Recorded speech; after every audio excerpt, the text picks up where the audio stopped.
Maybe you got a new machine for Christmas. Maybe you just suck at steaming milk, or maybe you just suck at life in general. Whichever one it is, I'm going to show you how to perfectly texture milk on a home machine so it's just like a cafe. Or as Lance would say, we'll make some silky milky.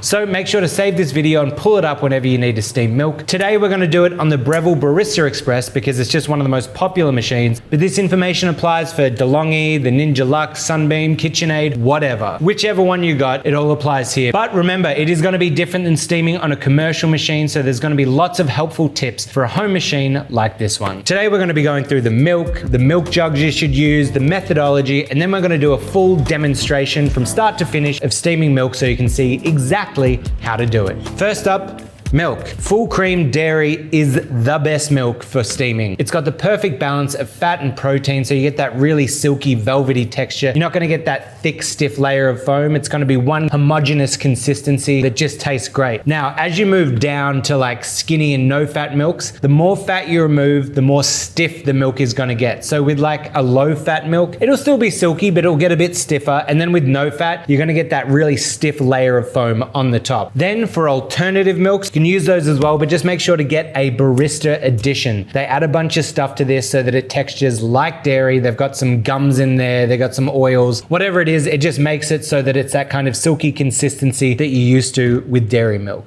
And I will be doing like an oat milk steaming tutorial coming up, but for now we'll just start with the basics with dairy. Now we get to milk jugs, and the milk jug that you use or pitcher is going to be very important for the drink that you're making. Cameraman's laughing.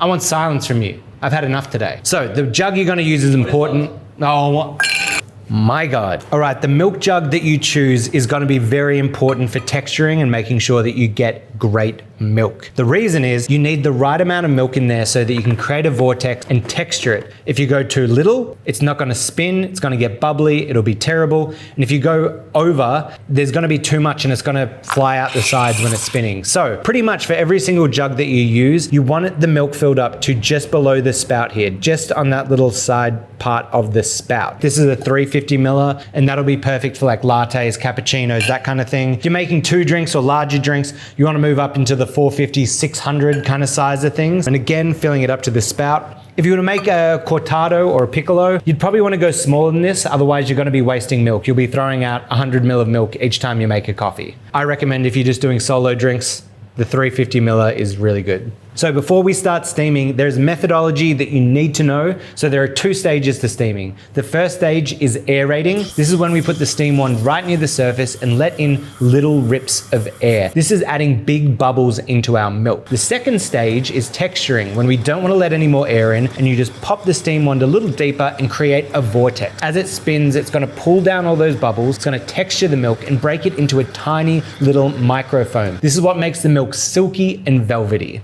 Now on a commercial machine, it's much more powerful, it's a lot quicker, you'd only do it for 2 to 4 seconds. But on this machine with less power, you need to do it for longer. You need to aerate for 6 to 8 seconds for a flat white, 8 to 10 seconds for a latte, and then 10 to 14 for a cappuccino. So obviously, the longer you aerate, the more foam you're gonna get. But play around, see what you like, and just count in your head as you aerate, and you'll kind of get an idea of how much air you should let in as you steam. All right, let's actually steam some milk now. We'll do a demonstration.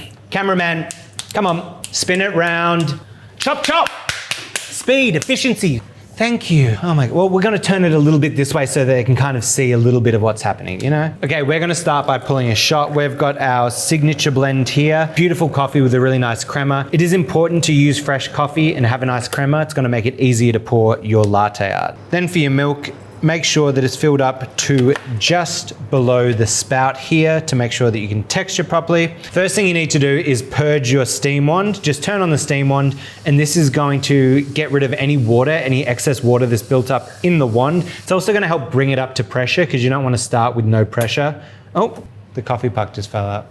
And once you purge, you just want to pull your steam on an angle towards you like this, and then run it down the lip of your jug till it just hits the surface of the milk. Now we want to position the wand between the wall and that center point, just around there. If you had a smiley face, it would be in the right eye. Another tip that I have for steaming milk at home is just tilting on a bit of an angle, and that's gonna help create that vortex that we're looking for with a lower pressured machine. So we'll turn on, and at this point of starting, we don't want to allow any more air in because the pump hasn't started. We only want to allow air in once the milk is moving around in a circular motion. So at the start, we'll just hear that kind of loud hissing. And once you see the milk spinning around, lower down your jug to bring the wand towards the surface. You can see we're adding large bubbles of air at the top there. And once that time's up, pull your jug up so that the steam wand is lower in the milk, and you just want to create a beautiful vortex like this. This stage is texturing, and this is going to break down all those bigger bubbles into a tiny, fine microfoam. Now, when steaming, I like to hold the jug with my non-dominant hand and then use the other hand to check the temperature of the milk. Now, on a commercial machine, once it's too hot to touch, you'd stop steaming. But on this machine, you want to steam for an extra 5 seconds to make sure that it reaches that 65-degree mark we're looking for.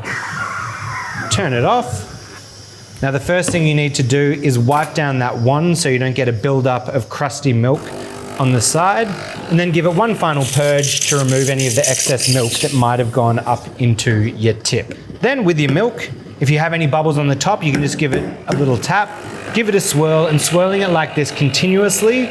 Wait for this thing to shut up. This machine's as bad as our cameraman, just never quiet. So you continuously spin your milk before pouring, and that's gonna keep it nice and homogeneous. Then we'll take our coffee and let's have a look at the pour here. Oh, mamma mia, that is a spicy meatball. It's stunning. Sip.